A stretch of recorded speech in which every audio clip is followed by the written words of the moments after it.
Много млади актьори сме и е движенческо представление. В спектакъла всички жени имаме ролята на сенки.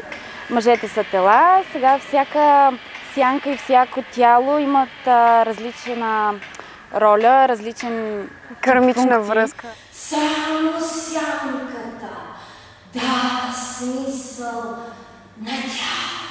Аз не за първи път участвам в такъв спектакъл. Предизвикателство, защото е тежко физически и защото си партнираш с много по-младите колеги, които естествено са доста в по-добра форма от нас, но така или иначе театъра винаги е изисквал да имаш големи възможности на тялото.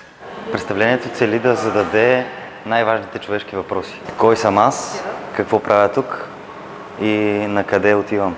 Доста е модерно, абстрактно в някои от своите моменти. Спектакъла доста разчита на усет, по-скоро от... Да, интуиция. Да, по-интуитивен е, отколкото да разбереш точно какво искат да ти кажат актьорите, режисьора. Във Варна е нямало такова представление от много години. Трудно, но интересно.